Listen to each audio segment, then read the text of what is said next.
Hey everyone, welcome back to another episode of the Moreno Show. I hope you are feeling good today. Guys, I want to share three quick stories that I'm really diving into. For one, President Trump this morning talked about the possibility of a third term in 2028 for him. And to my surprise, I'm actually not surprised that the left is in the middle of a rage over this, but I am surprised that the right is also experiencing a very similar rage as well over this. So we're going to go ahead and jump into that conversation as well. I also wanted to talk about NPR, and it's the possibility that it is going to be defunded, as well as a PBS and Elon Musk's response right there.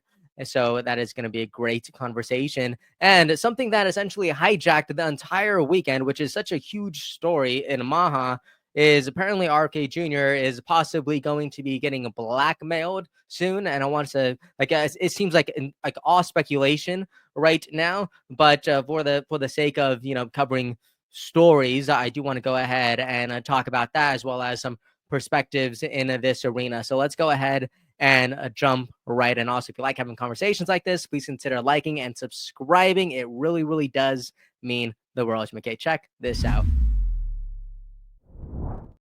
So President Trump, earlier on a phone call today, he talked about many possibilities that actually include him coming back for a third term. And one of those expressions was, Vice President J.D. Vance actually running as president and President Trump being his vice. And then once they win, J.D. Vance were to cede control over to President Trump, and in this phone interview, Trump said, "Oh yeah, you know what? There's a lot of methods for doing this, and how he's not joking, right?" And that's kind of the story. But I love that Gunther Eagleman shared this post saying, "Would you approve of this?" And like I mentioned earlier in the introduction, there are so many people who are like adamantly against this on surprisingly both sides. Again, the left is like, "Oh, this is a dictator. He thinks of himself as a king," and on the right, it's kind of a same position, but it's using different words, using different expressions, and one of them is because of the Constitution, obviously. So I'm just going to go to read some of these comments, because I think they are, I think they show that that MAGA is not static, but it is dynamic, because a lot of people on the left think, oh my gosh, like people on the right, they all just have a singular opinion, and their opinion is whatever Trump's opinion is. But no, here you actually see that conservatives are free thinking individuals, and they don't just agree with the Trump blindly and follow him. So check this out. Christos Greek says, the Constitution is made for a reason. You can only run for 2 terms. Bans for 2028 would be a great choice. David Kane says, no third term. Stick to term limits. JD after him. Rosebud says, I love Donald Trump. I voted for him 3 times, and I'm extremely happy with the administration right now, more so than the first time. However, I don't like the precedent it sets. 8 years of Vance is the same thing, and may even be better after what he's learning right now. If he can run for a third, so can Obama. We don't need that. Let Vance come up next. And this is what I think is incredibly important. Kamala Harris, one of my critiques for Kamala Harris during the campaign trail was, she was like, "Oh, I'm a person for the next generation." But it does seem like the more time goes on, so many of these people who are in power just want to hold on to power desperately. They don't want to let go, and it's like, you cannot be for the next generation if you're holding on to power until you're waiting to just pass. Like, no, you got to be able to give the reins over. And I do think President Trump is in this incredibly unique position to where he actually could give the reins to the next leader. Is it JD Vance? Maybe. Is it people like Tulsi or RFK Jr. or anybody else in his administration? We don't know. But I do think that actually pushing forward someone who is an adequate representation of what the next generation is looking for in a leader, I think that'd be a net positive for this country. I really, really do. Back to NPR from the intro. Guys, NPR essentially got slashed in front of Congress. The CEO, Catherine Mayer, was supposed to be defending NPR's positions and prove that they are actually an unbiased organization. Now, I listen to NPR every day. Like most days during the week, I'm like listening to NPR as I get ready. I don't know why. I like to go through the torture. I really do. Something about understanding what the what the cultural thought is on the left, I feel like it kind of makes me better. And then obviously I listen to right-wing news afterwards as well. I feel like I need that in order to get my entire 360-degree perspective. But guys, the CEO of NPR, Catherine Mayer, got absolutely demolished in front of this congressional hearing by Rep. Jim Jordan, and it is absolutely crazy. He says something in the beginning that I'm gonna play this, and then we're gonna talk about it. But it is absolutely baffling. Check this out. Mr. Berliner, in his story last year, wrote, "I've in the DC area editorial positions at NPR." He said he found 87 registered Democrats, 0 Republicans. Is that accurate? We do not track the numbers or the voter registration, but I find that was award-winning journalist who worked 25 years at NPR, Mr. Berliner. Was he lying when he wrote that? I am not presuming such. I just we don't track that information about our journalists. 87 to 0, and you're not biased. I think that is concerning if those numbers are accurate. Are you kidding me? 87 registered Democrats and there's 0 Republicans in editorial positions. Again, I listen to NPR most days during the week, and I could tell you it is absolutely 100% liberal. And this isn't just the people who are like in this space's opinion. No, this is like on all sides. Their NPR public opinion, like it obviously leans left. So this is not a new thing at all, but this is utterly surprising. That is crazy. I'm gonna keep playing it. It's concerned. I mean, it wasn't 44-43. It wasn't 60-27. It wasn't 70-17. It wasn't even 80-7. It was 87 Democrats, 0 Republicans. And you say NPR is not biased. How about the big stories over the last few years? According to Mr. Berlin, that is crazy. I can't believe that.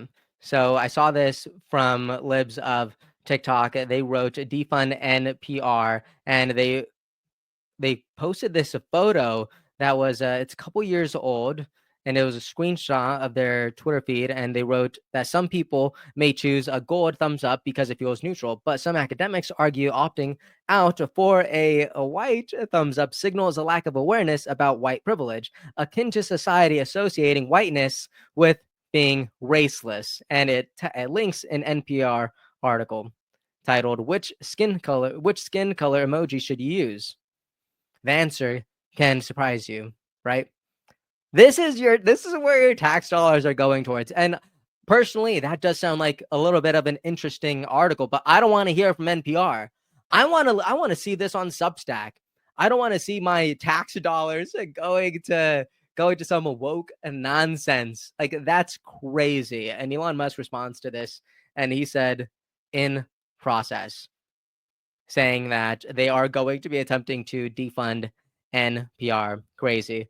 In another article from ABC News, Rep. Marjorie Taylor Greene criticized NPR and PBS during the hearing for what she called a liberal bias, pointing to federal funding for the outlets as a target of potential cuts. She said NPR and PBS have increasingly become radical left-wing echo chambers for a narrow audience of mostly wealthy, white, urban liberals and progressives. Greene said, "Let me know what you think about that." Although I do believe that public opinion says that no one is going to be surprised that NPR leans left. It is, yeah, very, very fascinating. And you know what else I was thinking about? I was thinking that it's interesting how these organizations like NPR and PBS, how they're so obviously for the left, but it's like, why? I was trying to drill down on why, and I had this thought, which is, what if NPR and PBS are left-leaning, not because of their own inherent bias, but because of the rage that's sparked when there's disagreement on the left? Because when the right is in disagreement, you know what the right does? The right like turns on the cameras and they have a podcast and they lash it out in that really, that masculine setting, as Charlie Kirk said on the podcast with Gavin Newsom, which again proves the point. When the right's in disagreement, they battle it out on podcast. When the left's in disagreement, cities burn down. It's almost like the right understands how to actually have conflict and disagreement and how to make the ideas better. but the left almost enters this state of a paralysis, which actually creates this unhealthy circular division. So you actually just keep feeding the monster instead of actually trying to bridge some sort of gap between ideas and actually create some sort of unity. And I do think that's a really interesting conversation to have. I think that's a pretty unrefined idea, as I just said right now. I think that's pretty unrefined, but it was just a thought that I had in the middle of making this video, and I wanted to share that. So I also saw this from Ian Carroll. He's been posting these videos. So he posted this really cryptic video a couple of days ago saying, "Oh, guys, RFK Jr. He's about to get blackmailed. He is compromised. Like something dangerous is about to happen. You're not ready. You know, like we need to do this to protect the journalist." That's what this guy was saying. And I think he got completely attacked and slaughtered by Maha. And now he posted another like 9-minute video talking about, "Oh no, I'm actually for RFK Jr. Like I'm a huge supporter of him." And to me, this seems like he's trying to do some cover up, right? And I don't know. Like for me personally, I don't know if we should be casting stones right now. You know, one time I was recording one of these videos, and my wife was watching it afterwards, and she said, I'm like, "You don't like it?" And she's like, "I don't know. Something about this feels like you're throwing stones at the woman who was caught committing adultery." Right? You know, the biblical story. And I'm like, I don't want to be someone who throws stones. I want to be someone who tries to have these conversations with some grace. I know a lot of people are quick to judge, they're quick to throw the stones, they're quick to write the end of the story. And I'm like, I don't know if I want to be that person. You know, you could let me know what you think in the comment section. You could tell me what you're speculating, but I'm just gonna go ahead and wait. I do believe in so much of the good that people represent, that Maha represents. I still even believe the good that Ian Carroll represents, and I don't want to call him out and say that he's like a bad journalist or anything. No, I think he's just a guy who's trying to do good, right?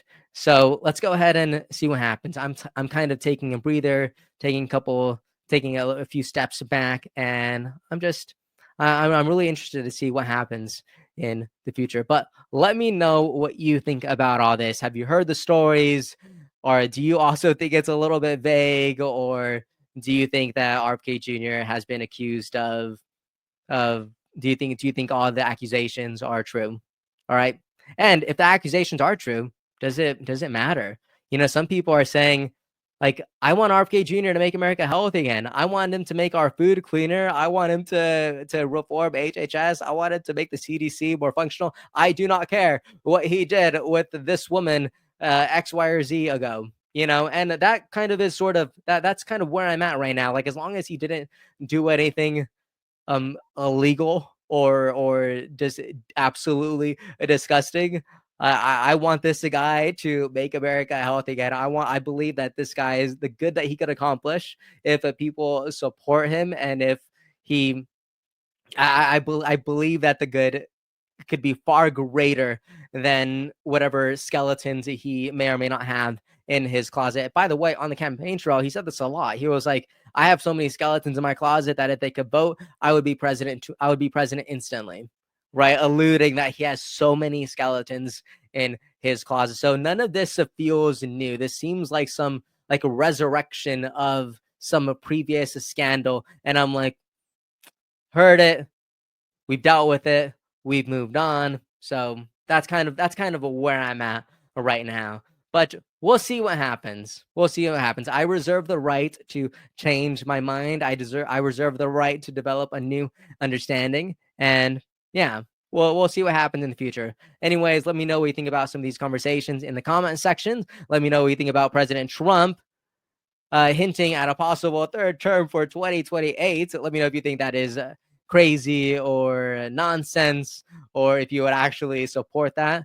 Let me know what you think about NPR and the PBS possibly getting defunded. Do you think it's a right that people could use tax funded do you think it's right for an organization that is funded by the taxpayer to actually have the positions and to actually push a certain narratives for a very isolated group of people, or is that probably not right? And again, let me know what you think about this, the speculation, the political drama that may or may not have juice revolving in RFK Jr. scandal. All right, guys, let me know what you think about all this in the comment section, and I will see you all next time. Thank you so much for watching. Have a safe and wonderful day. Episode's over already? Geez, that was fast. Well, they say beautiful things do not last forever, but feel free to watch and listen to another one of these episodes if you're interested in those conversations as well. Also, this next part is huge. Make sure to obliterate that like and subscribe button and turn on the notification bell so you never skip a beat. I also have a newsletter where we dive into the news, politics, and ideas that shape our future. If you're interested in signing up, I'd really appreciate that. Anyways, that's the end of this episode. Thank you so much for watching and listening, and I'll see you next time.